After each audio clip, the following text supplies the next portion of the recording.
Justiça Eleitoral barra 1.790 candidaturas. O prazo para julgar termina hoje. E você vai ver também. Ministra Rosa Weber assume presidência do STF. Petrobras reduz preço do gás de cozinha em 4,7%. Tratamento contra a depressão. Teste de DNA ajuda a definir medicamento mais eficaz. Corpo da rainha Elizabeth II é velado na Escócia. Milhares de pessoas acompanham o primeiro cortejo fúnebre da rainha. Agora, no Jornal das 18h30.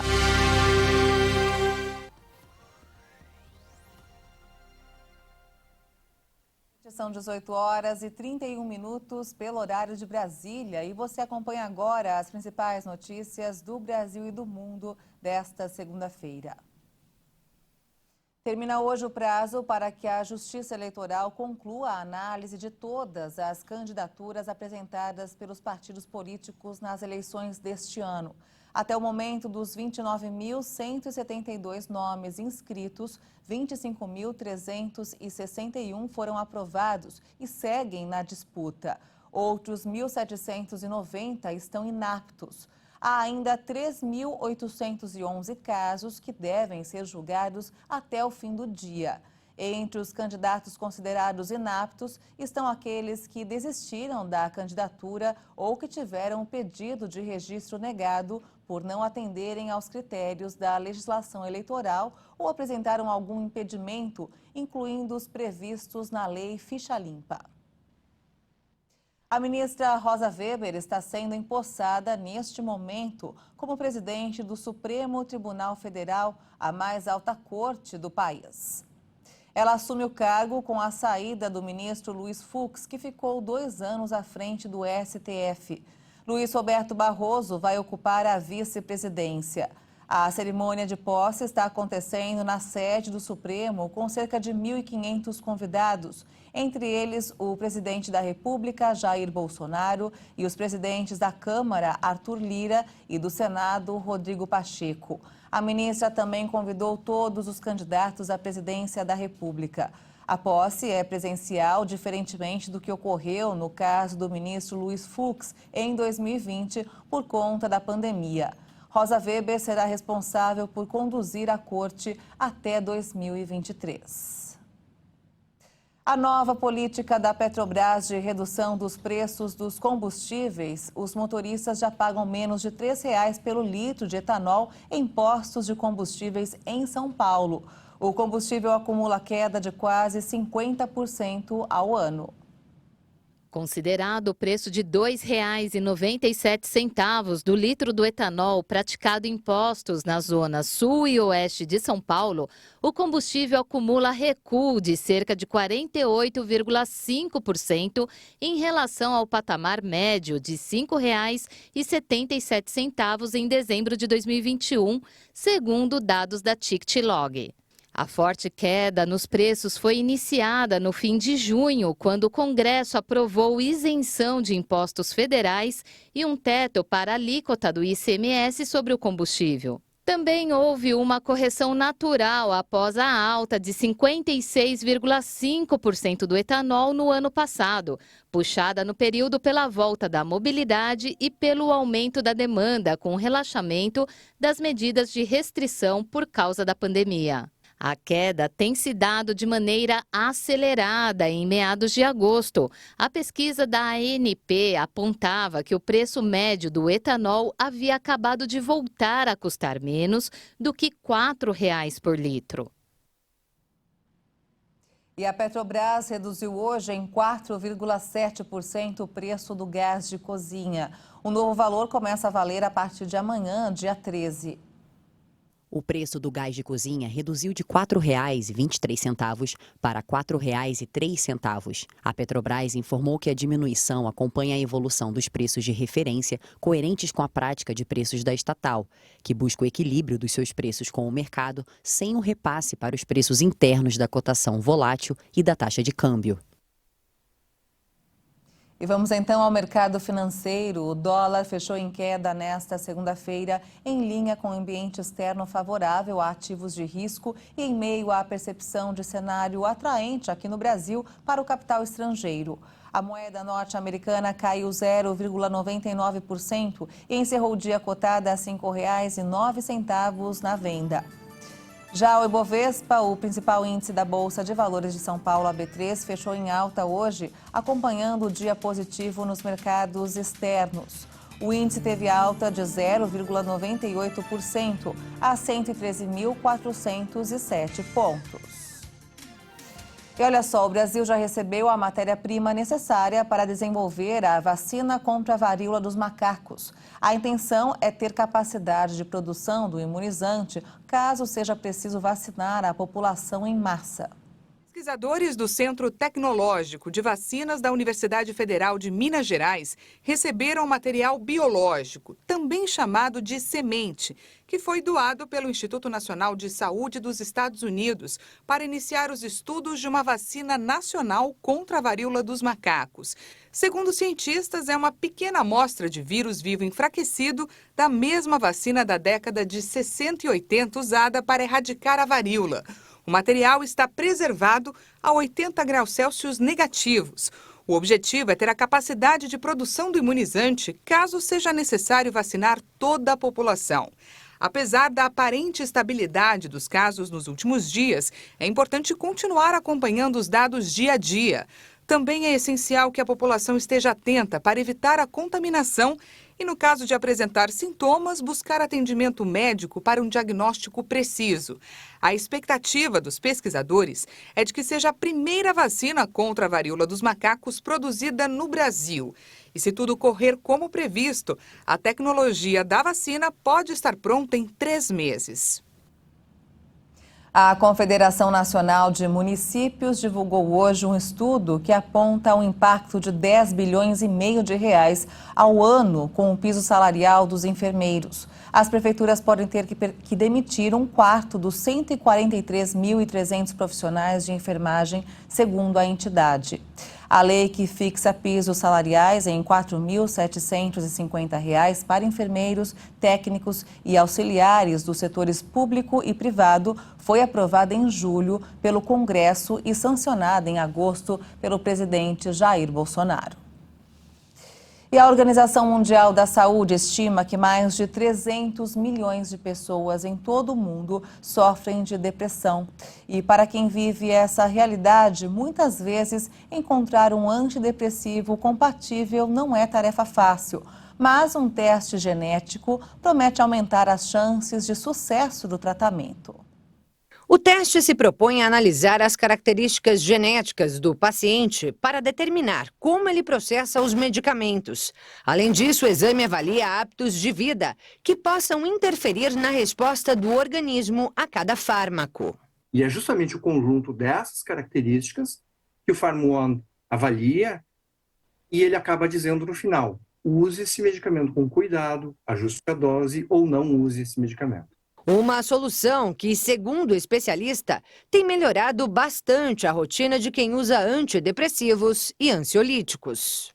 Existem mais de 200 opções de remédios para tratar a depressão. E segundo um estudo publicado na revista especializada Frontiers in Pharmacology, cerca de 50% das pessoas não se adaptam ao primeiro medicamento e, por isso, costumam desistir do tratamento. Mas o teste genético promete reduzir essa estatística. O que ele faz é aumentar as chances de que quando o médico prescreve o medicamento, ele acerte. Ou seja, a pessoa tem maior chance de sair da depressão, porque o medicamento está ajustado para o perfil dela e para os hábitos de vida dela, assim como também aumentam as chances de haver menos efeitos colaterais.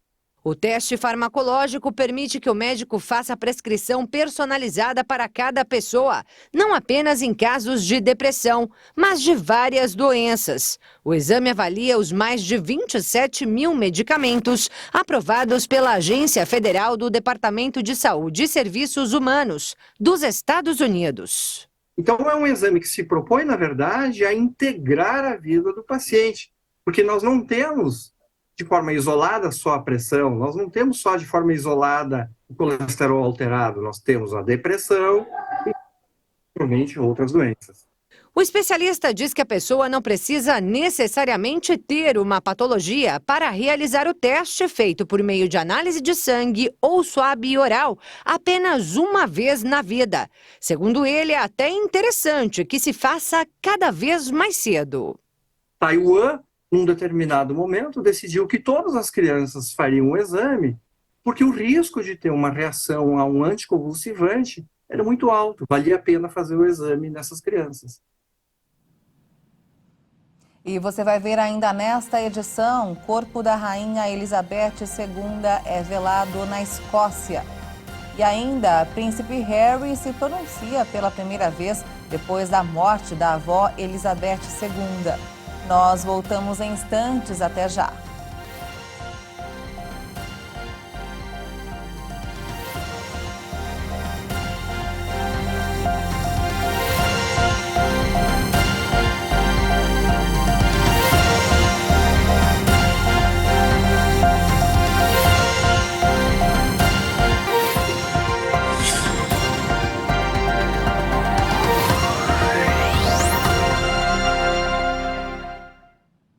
Estamos de volta, são 18 horas e 46 minutos pelo horário de Brasília. E vamos agora direto ao Rio de Janeiro com informações desta segunda-feira com o repórter Anderson Nascimento. Boa noite, Anderson.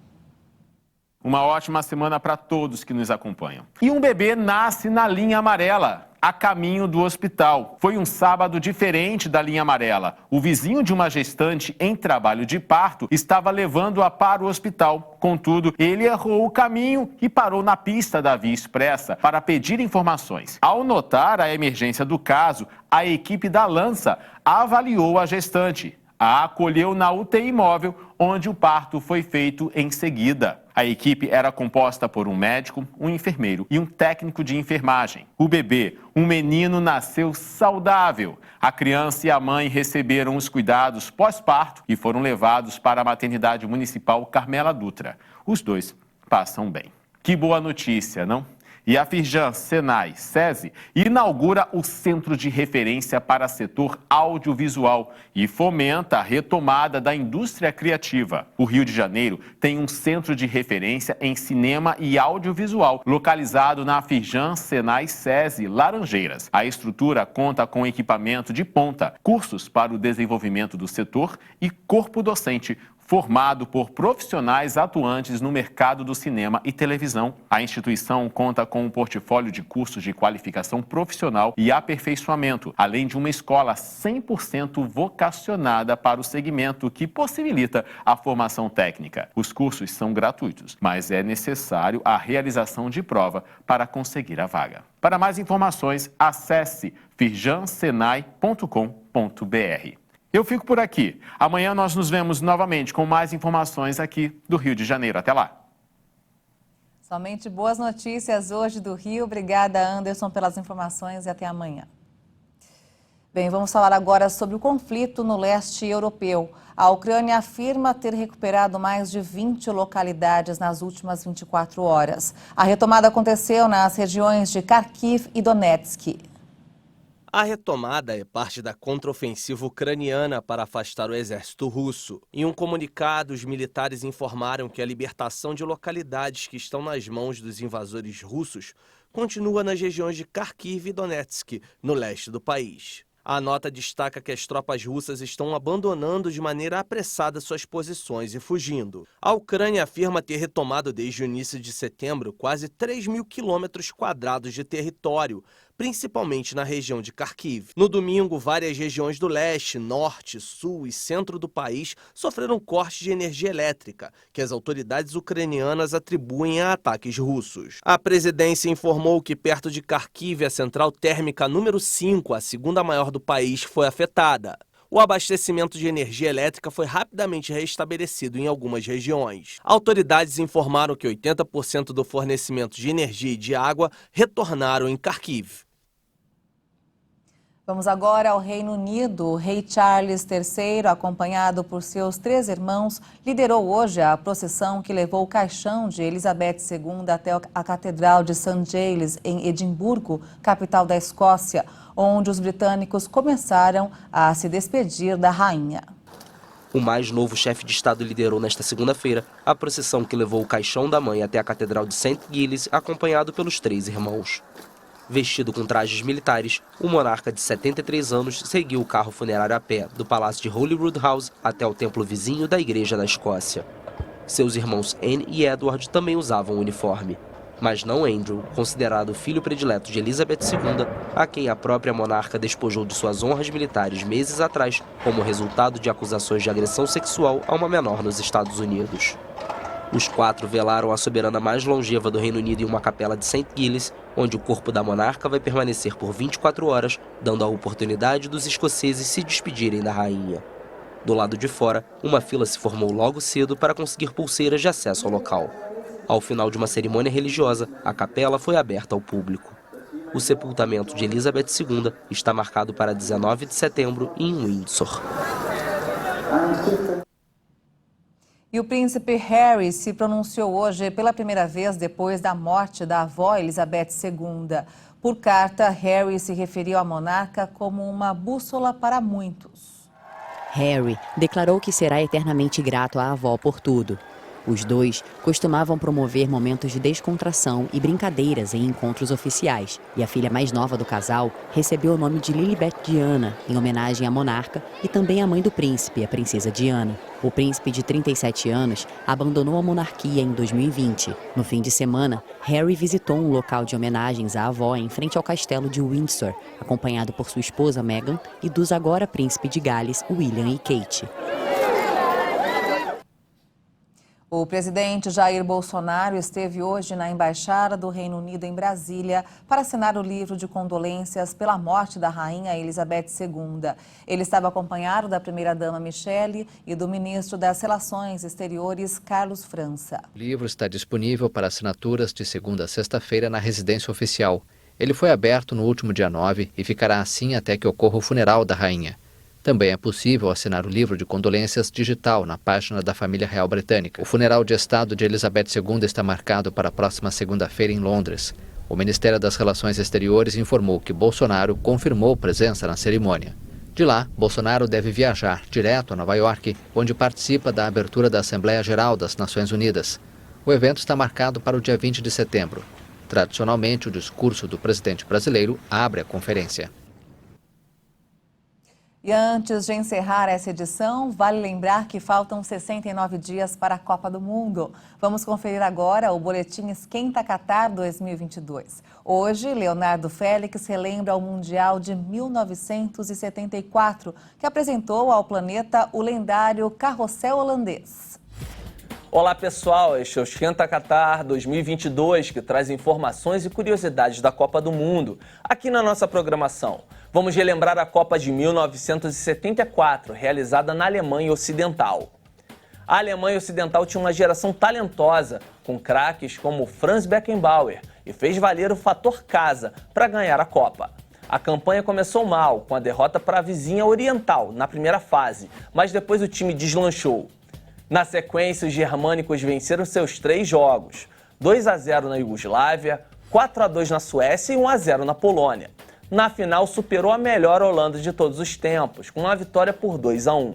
Um capítulo à parte foi a genial Laranja Mecânica, liderada por Johan Cruyff. Muito técnico e disciplinado taticamente, o camisa 14 ainda é hoje lembrado como o principal símbolo de um time que encantou o mundo. Ele conduziu o carrossel holandês até a final contra a própria Alemanha e ao longo da campanha marcou 3 gols. A seleção brasileira perdeu a vaga justamente para a Holanda, por 2-0. E na decisão do terceiro lugar perdeu de novo para a Polônia por 1-0. E o Jornal das 18h30 fica por aqui. Você acompanha outras informações durante a nossa programação. Obrigada pela sua companhia, uma boa noite para você e até amanhã. Tchau.